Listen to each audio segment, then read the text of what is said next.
Who is Miss Atefa? It's a very interesting question. Who is Elsie? I'm a ghetto girl who made it to the UN. In this episode, we bring to you the dynamic, amazing, and ever-jolly UNDP resident representative for Uganda, Her Excellency Miss LCG Atefa. Miss Atefa is a goal and results-driven managerial level development professional. She is a visionary leader who has over 20 years of global experience. Her unique depth and breadth of knowledge in organizational development process is well acknowledged, notably strategy and policy development, communication and branding, and creation of innovative business models and solutions to development challenges. And her passion for women and youth can never be missed.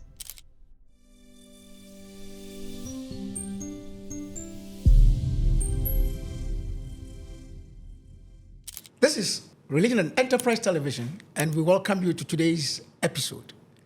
And today we are privileged indeed to be in the Republic of Uganda, right in the office of the UNDP, Kampala. And we are talking to the resident representative, Her Excellency Miss LCG Atefa. Let me take a little bit of time to introduce Miss Atefa to all of us. And I'm delighted because Miss Atefa comes from my country, the Republic of Ghana. And by the way, if you have not visited Ghana, you have not been to Africa. So try and visit Africa, Ghana. Ms. Atefa, as I said, is a representative of the UNDP in Uganda. She leads and is accountable for harnessing and directing the full potential of UNDP's capabilities and associated partnerships in support of Uganda's developmental goals. Prior to this, she managed UNDP's Climate and Forest Office in Africa, providing technical guidance to 28 countries. Ms. Atefa is a visionary leader who has over 20 years of global experience in program development, management and implementation, organizational and strategic management, partnerships brokering, resource mobilization, external relations, and diplomacy, applied research and policy analysis, good governance, youth, and gender. Her professional experience spans years of working with UNDP, the Global Mechanisms of United Nations Convention to Combat Desertification, the United Nations Economic Commission for Africa, the United Nations Department for Economic and Social Affairs, the Open Society Initiative for West Africa, government ministries, private sector, and civil society. Your Excellency, what an honor to have you on today's show. Well, thank you very much for having me. It's a pleasure, and you were very generous with your introduction. Thank you. You're very much welcome. I mean, yes, we've talked a bit about you, but as you know, this podcast is for 1.4 billion people across the entire 55 nations of Africa. So I know a bit about you, but could you kindly tell us a little bit about what the journey has been so far? Who is Miss Atefa? Well, I mean, it's a very interesting question. Who is Elsie? I'm a ghetto girl who made it to the UN, so maybe that's a simple way of us, define who I am. But I mean, importantly, I think it's first of all, it's just a pleasure to work for the United Nations, where I've been for the last maybe 20 years or so, and I grew up in Ghana and in the ghettos of Ghana. In other words, in a very not too privileged spaces, and where young women at the time were very socialized with very restricted expectations of themselves. And so I told myself, I have to try to disrupt things and to change my destiny, but also importantly, to support other people. And so, I mean, it's been a long journey of determination, a long journey of a dream come true, a long journey of making sure that we can support Africa's development agenda. And so since then, growing up in Ghana, trying to do my internship in the United Nations in New York, and since then, I think this is what has brought me here. So it's Elsie is how do I define Elsie? It's a woman who is very determined to support Africa's development agenda. I can see that. It's been a very exciting journey so far. I can see that. And I like the passion with which you talk about the way the journey has been so far. Now, this is UNDP.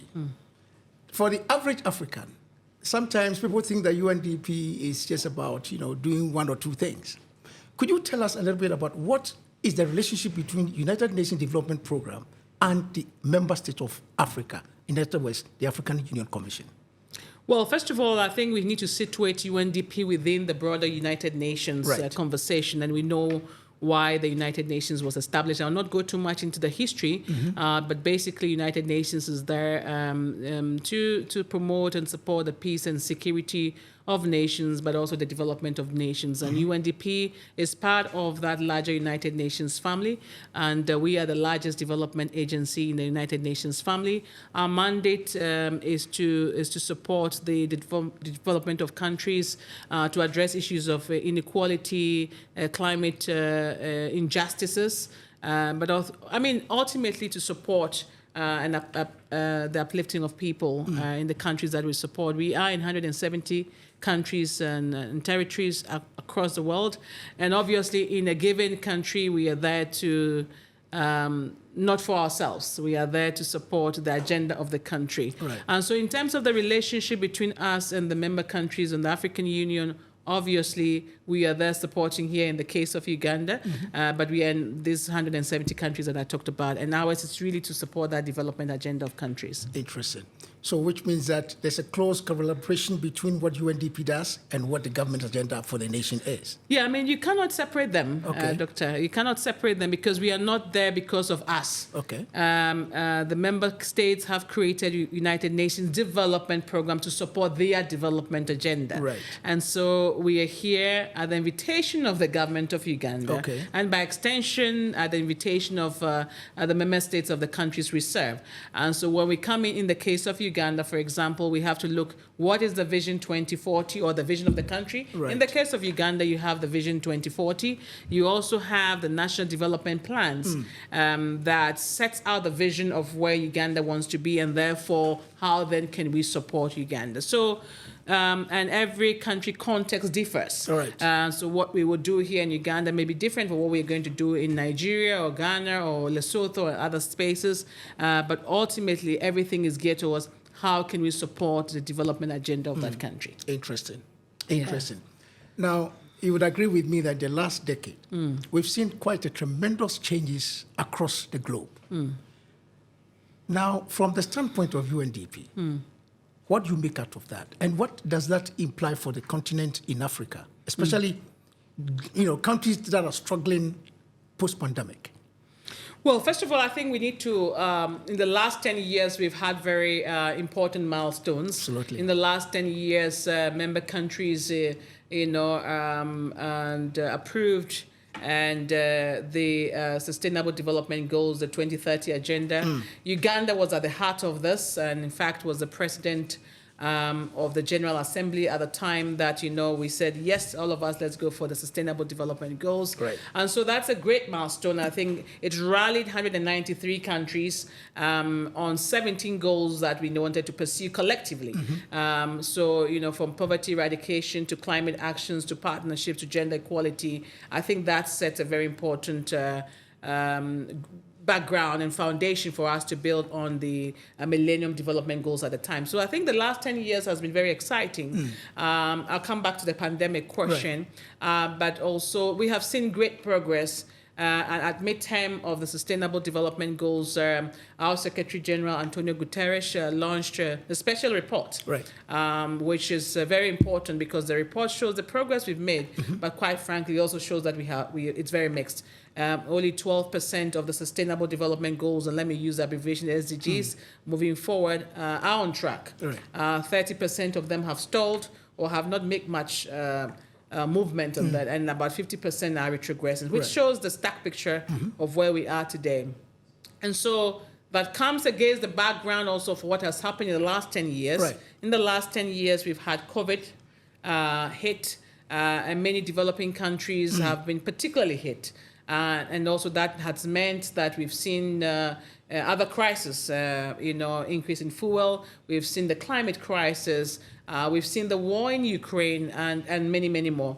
And so I think we've seen progress, but we've seen crisis. But I think the most important thing is how we've also innovated. And amidst the crisis and what we've learned from the fourth lines that we've seen in COVID. And I think if there is anything that COVID taught us, it also taught us for us to be able to innovate and to create instruments that allows us to support with the youth, women, but also it has taught us to be resilient to crisis and shocks. Absolutely. So I think it's been a very important time for us in the last 10 years, and I think especially the last 4 years, where we've seen multiple crises, but also how importantly we can try to innovate, to invest, to ensure amidst crisis and uncertainties. Yeah. So, I mean, this is excellent. I mean, I was looking at the report, and I looked at the statement that was made by the Secretary General.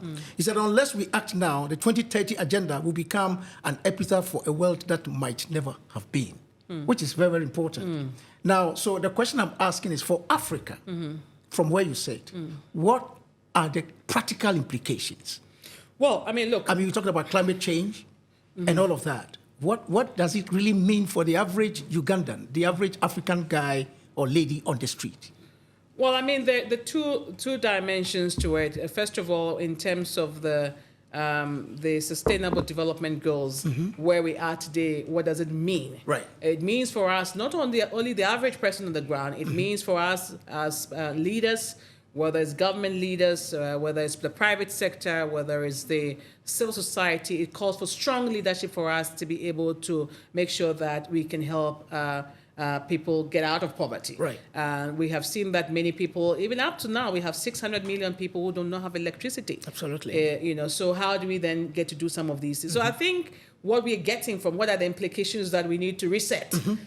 We need to reset and we need to accelerate the pace of development in many countries. But when you reflect that against the COVID conversation and what has happened during the COVID period, I think what we can say is that amidst the challenges, COVID also opened our eyes to new opportunities. And then that you can look at implications from that point of view that we need to do business differently. Right. It means that we need to be able to look at issues around how we trade, for example, because, I mean, when COVID hit, we saw that a number of the value chains, supply chains were disrupted. And so how do you look at trade in a different way? How do you move, for example, to e-commerce, for example? What does it mean for young people who were affected and businesses that needed to, bounce back? So I think implications for us is to say we have to redouble our efforts on development issues. And when you view that within the context of the SDGs, from 1 to 17, we need to ask ourselves, where are we, and what can we do differently moving forward? Right. So let's go back to what the conference that was held in September just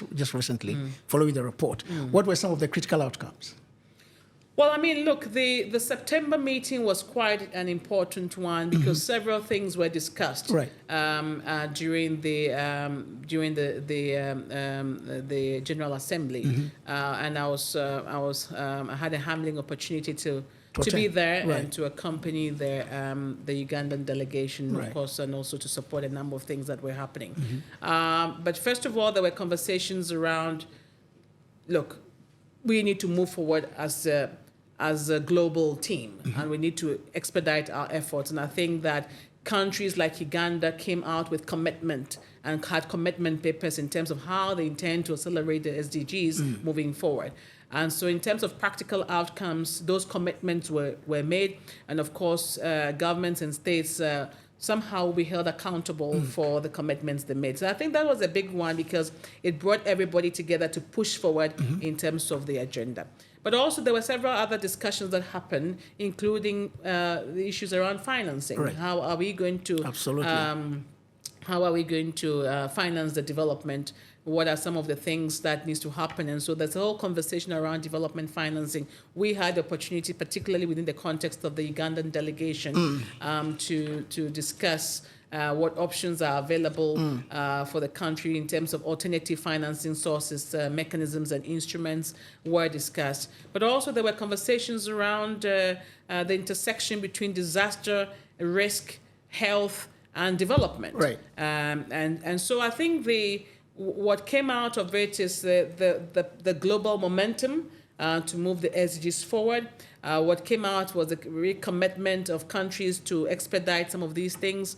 Obviously, you also have on the sidelines of this meeting great conversation, bringing countries together. We had an opportunity where Ghana and Uganda had conversations on how they're going to accelerate the SDGs. What are some of the best practices in Ghana that Uganda can learn from, and vice versa. Right. And so I think it was a space to recommit to the bold actions needed to make sure that we can get the SDGs back on track, and to make sure that we can get the world to refocus on what matters most at this time. Let's drill this thing down a little bit. Let's talk about the financing part of it. Now, in the report, in the forward that the Secretary General did, he mentioned that. Now, he said, meanwhile, vulnerable middle-income countries are denied debt relief and concessional financing. Now, the pledge that was made, 100 billion, what happened out of that? Or what has happened so far by the developed countries? And I'm asking these questions because, in Africa, Africans are really suffering out of these climate issues. So if this debt financing is not in reality practical, what's going to happen? And what came out of that?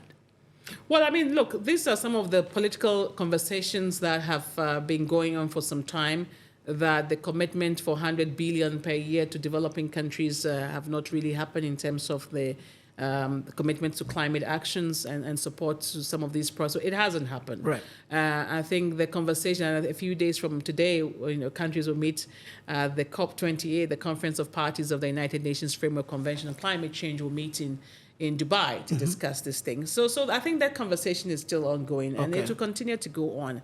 I think what we need to ask ourselves is what more can be done? What more can be done in terms of, do you just wait for the resources to come from the developed, or do you create opportunities for to finance some of the climate action? I know it's a very contentious issue because Africa is emitting less than 4%. And so why should the country that is emitting less and is being impacted more still finance their own development? But I think we can find creative ways around doing some of these things. Take, for example, the fact that we do have energy transition conversation happening as we speak now. Right. Most of the critical minerals that you need for the energy transition sits in some of the African countries. Right. So Uganda, DRC, Zambia, and I can go on and on. They do have lithium, they have rare earth, they have graphite, they have manganese. So the question then is, how do we do green transition, and at the same time be able to raise financing for climate action? So in my own, and this is not to take an institutional position on it, my own view is that whilst the pursuit for more financing should continue, there should also be ways of looking at innovative financing mechanisms, whether it's going to be through green bonds, whether it's going to be carbon financing. I mean, Africa is the biggest carbon sink in the world today. Absolutely. It's not the Amazon. Right. It is Congo Basin. Sure. And so how do we use the Congo Basin, for example, and by extension, the countries around the Congo Basin to leverage financing? How do we come together and to make sure that we can even influence the pricing of our carbon? Right. I mean, African countries still get the least in terms of pricing for carbon, which is not fair. Right. And so how do we make sure that we're having conversation around pricing, we're having conversation around a common registry, we are having conversation around some of these things that matter, so that we can also raise the needed financing to support our own development and also addressing climate issues, whilst at the same time also pushing and supporting the global agenda of reducing emissions. Let me push this a little bit. Now, you've talked about financing a lot of that and again resources. Now, two questions I want to put. What is the linkage between the SDGs and the Agenda 2063, right? Which is the grand vision for Africa. And number two, now looking at all the challenges that are going on within the continent, from where you sit, and you've done quite a lot of work by your experience, what practical steps can Africa take? I know you've mentioned one or two of them, but how can we transform our resources to finance a lot of these global, continental developmental challenges that we are faced with? So, first of all, I think the SDGs and the Agenda 2063 are not different. Right. I think the SDGs are expressed within the agenda. Right. And so I think anyone who is implementing the Agenda 2063 is implementing the SDGs. Let me add something just to touch. Now, I've had the privilege of interviewing quite a number of people on the continent, including the commissioner in charge of economic development at the commission. Now, if you look at even the budget of the AU, right, a large chunk of the percentage of the financing of the budgeting of the AU is from outside. So the question is, practically, are Africans going to continue to be depending on donor support to drive development agenda on the continent? Now, what must we do to turn things around in that context? And I'm speaking because you are also an African. Well, I'm an African, but I'm here. I'm a UN staff, so yes. I want to stay away from very contentious issues. But I think what is important is, and I want to quote our regional director, Munezia Konwa, who says that Africa's money for Africa's development. Absolutely. I like that. in other words, how do we help and how do we support African countries to create wealth? Right. And to utilize the vast resources, whether it's human resources, and we have a youngest continent on earth. We have smart young people, brilliant, and how do we leverage that? How do we leverage the resources that we do have? We have 60% of the world's arable land are in this continent. Absolutely. We have water, we have everything. Absolutely. We have everything it takes to make the shift. And so the question then is, how do we do that? And I don't think I have an answer to everything. Right. But I think there are ways in which we can do certain things. First of all, is increasingly, and I think it's very exciting to see that African countries are beginning to assert themselves and say, we don't want to be sending our commodities raw anymore. Right. I think that's a big plus. Right. And so if you're going to send your cocoa, you're going to send your coffee, and you send your coffee raw beans and you get $2 a kilo, and somebody processes that same coffee and makes $40 a kilo, then actually you're exporting your wealth. Absolutely. Okay. And so the question then is, how do you then begin to add value to some of these things? Right. And the value addition is going to, you have to look at the entire ecosystem around it. Sure. You have to look at the policies that enable that. You have to you have to look at the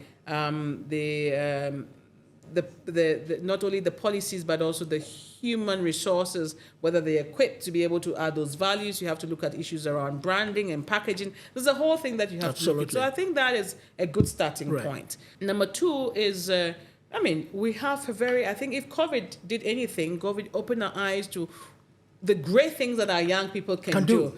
And we've had a very great opportunity to working with some fantastic young people in Uganda here who are creating things that we haven't seen before. Right. How do we support young people? And it shouldn't just be tokenism or just small things here and there. Let's show we are doing something. We have to be bold. We have to be focused. We have to be deliberate about how we support young people systematically to be able to, because they're going to be the ones who would make things happen in our generation, of course, in the generations to come.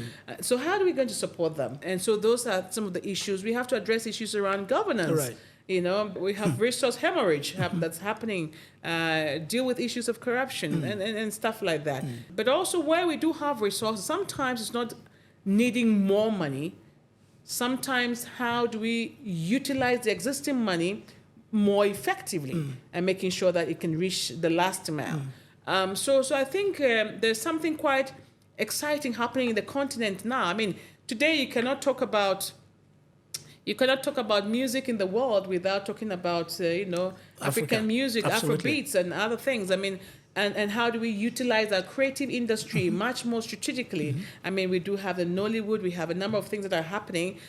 So there are spaces that are emerging, there are spaces that are new, there are spaces that we need to recreate in many ways. But I think I want to see the glass half full, not half empty. Not half empty. And so the extent to which we can help and support Africa's resources, Africa's money for Africa's development is going to be great. And the other thing, of course, is in the area of trade. Africa trades amongst itself only 16.6%, Right.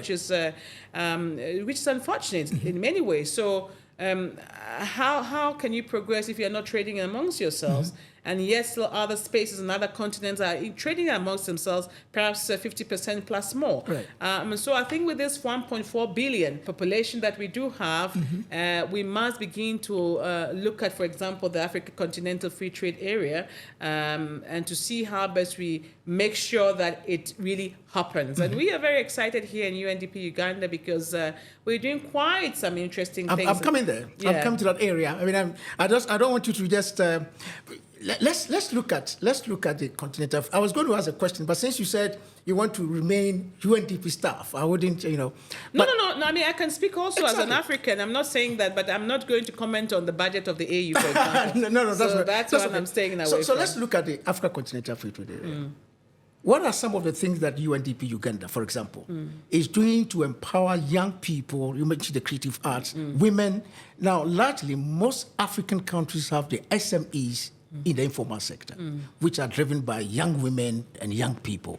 So in Uganda, could you mind telling us a little bit about some of the practical, works or programs that you have on the ground to support young people and women in particular so that they can be empowered to participate in the Africa Continental Free Trade Area?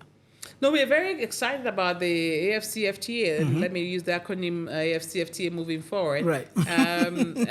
Because of the potential it holds. Right. The potential it holds to create jobs, the potential it holds to take people out of multidimensional poverty, right. The potential it holds to create livelihoods, the potential it holds to take the continent to where it belongs.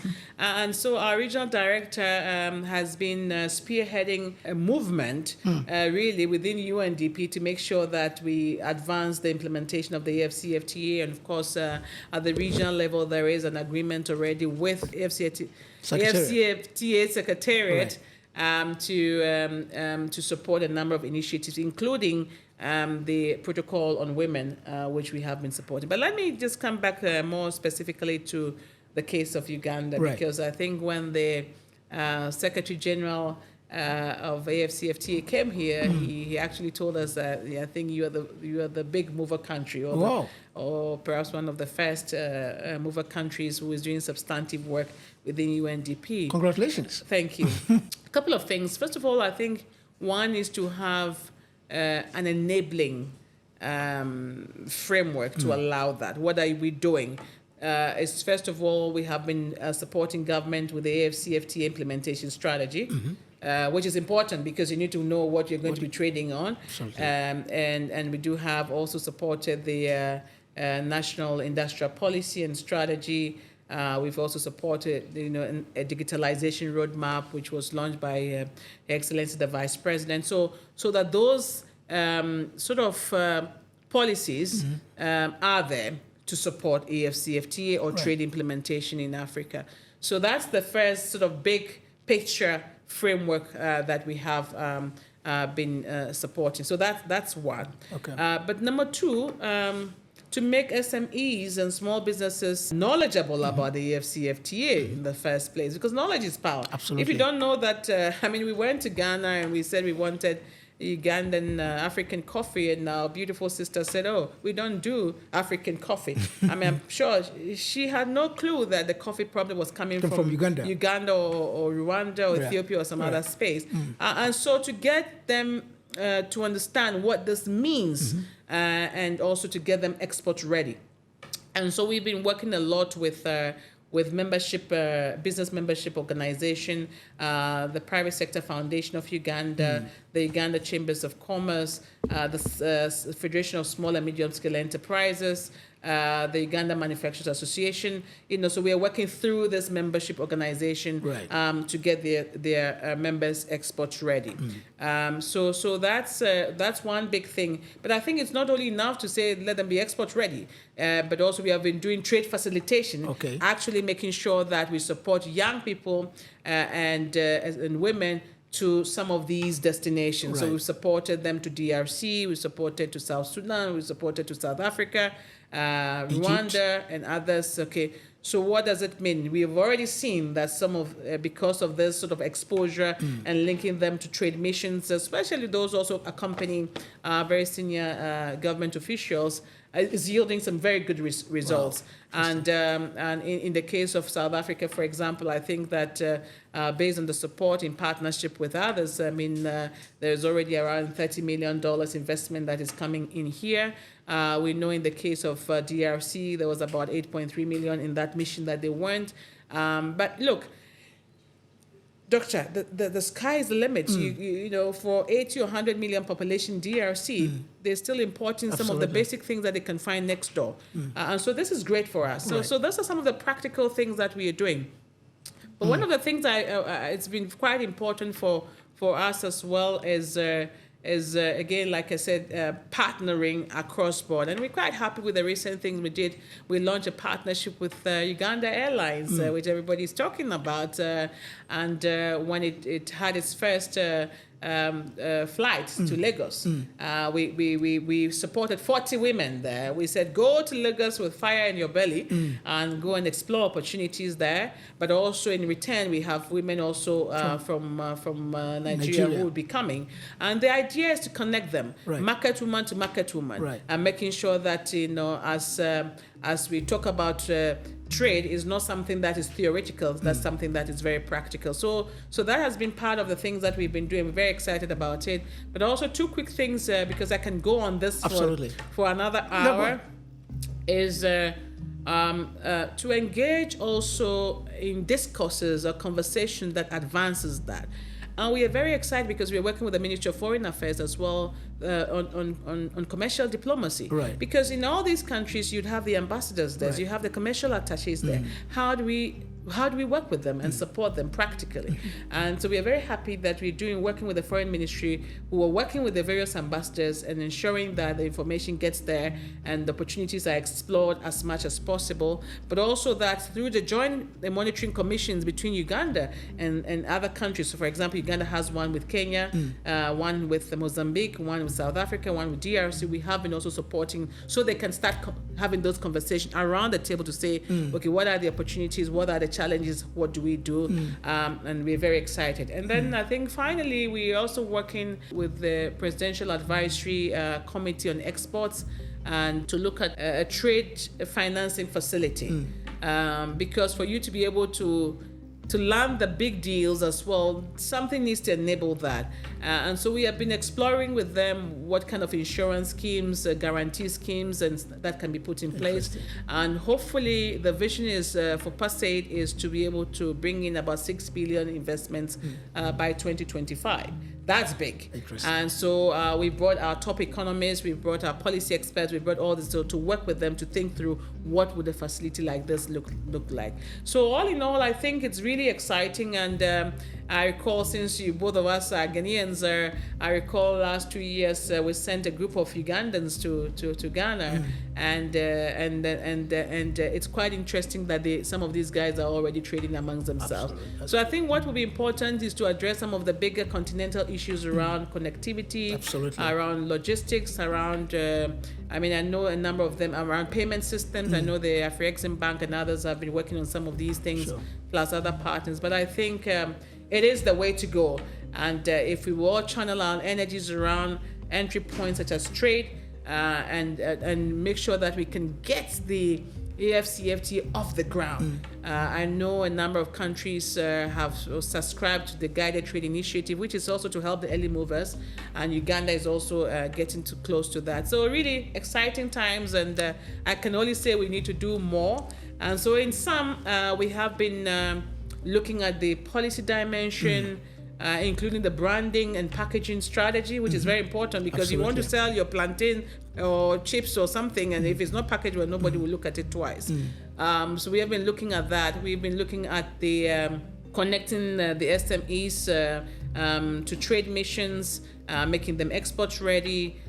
We've also been looking at this trade facility that I'm talking about, but also focusing a lot more on women, especially also UNDP has been leading a whole conversation around the protocol on women, because in many of African countries, women are the ones trading, especially the informal sector, exactly, the cross-border. Yeah. And so how do we make sure that we can facilitate them and make their work a bit more easy in terms of trade? Interesting. Africa needs you.